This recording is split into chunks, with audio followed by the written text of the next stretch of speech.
इतिहास की रहस्यमय घटना रोहाना देवी। रोहाना देवी जो थी एक जंगली कबीले की देवी। तो आइए शुरू करते हैं आज की कहानी।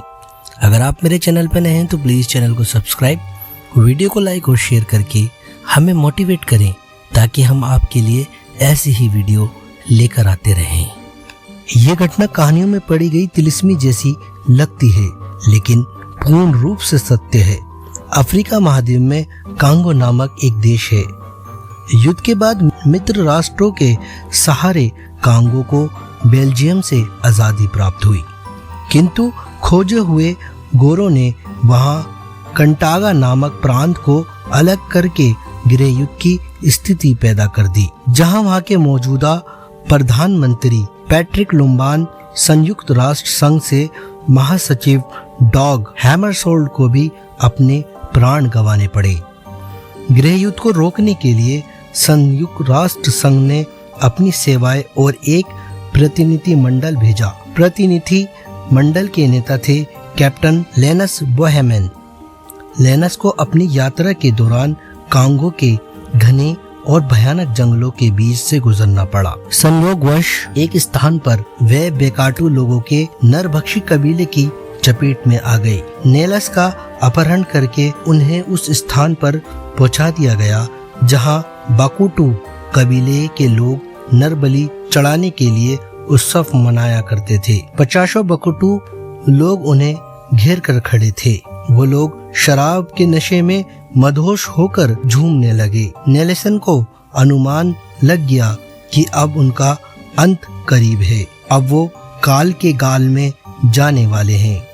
बकुटू कबीले के लोगों ने उन्हें बुरी तरह बांध दिया। उन्हें अपने बचाव पर अब कोई मार्ग नहीं सूझ रहा था, क्योंकि उनके सुरक्षा अधिकारी पीछे छूट चुके थे। तभी वहां से एक गोरी उन्हीं की जैसी नवयुवती को उन्होंने अपनी तरफ झूमते हुए आते देखा। उन्हें तब और भी आश्चर्य हुआ जब उन्होंने देखा कि इन हथियारों का सूत्र संचालक करने वाली देवी काले लोगों में से नहीं बल्कि यूरोपियन नवयुवती है। का नाम जब बाद में ज्ञात हुआ रुआना था। नेलस बोहेमन ने साहस बटोरा और देवी रुआना से बातचीत करने का सलाका बिठाया। जैसे तैसे देवी रुआना कप्तान साहब से बातचीत करने के लिए सहमत हुई। उन्होंने उनके प्रश्नों का उत्तर देते हुए बताया, मैं अभी तक कुंवारी हूँ, मेरा नाम जंगली है और मैं फ्रेंच हूँ। मेरा असली नाम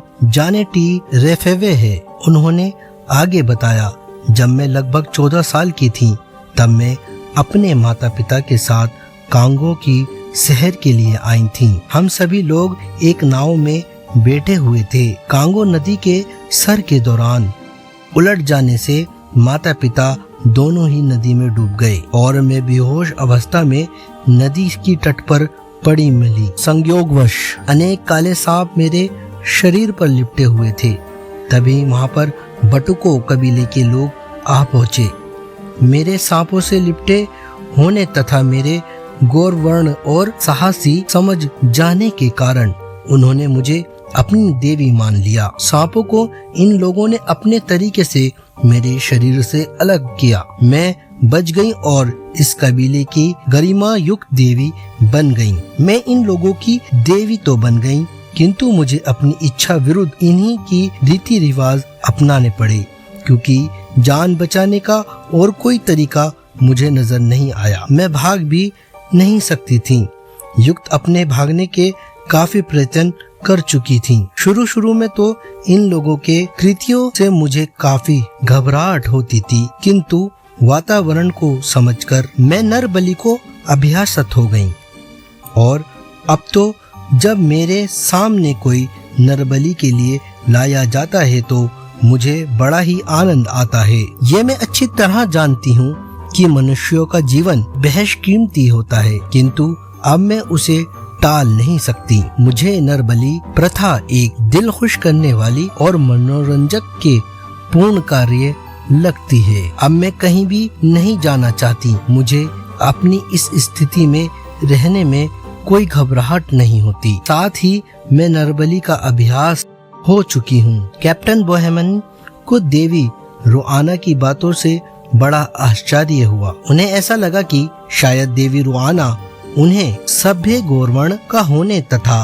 राष्ट्रीय संघ का प्रशक होने के कारण बख्श देगी और वो उसे प्राणों की भिक्षा मांग सकेंगे। कैप्टन ने अनेकों प्रयास किए देवी रुआना से प्राणों की भिक्षा मांगने के, किंतु उनके ये सारे प्रयास असफल हो गए। रुआना नरबली के विशाल सरदार को अपनी आज्ञा सुना चुकी थी। रुआना के मन में इस गोरे स्वभाव व्यक्ति के प्रति जरा भी दया का मोह जैसा कोई अंकुर तक न फूटा, क्योंकि उसका मन पूर्ण जंगली बर्बर बन चुका था।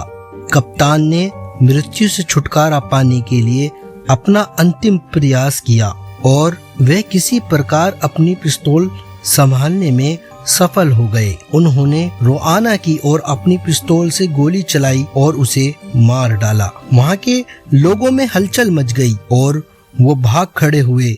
इस प्रकार सुंदरी रुआना के काल जाल से कप्तान बोहेमन को मुक्ति मिल सकी। अगर आपको वीडियो पसंद आए तो प्लीज चैनल को सब्सक्राइब, वीडियो को लाइक और शेयर करके हमें मोटिवेट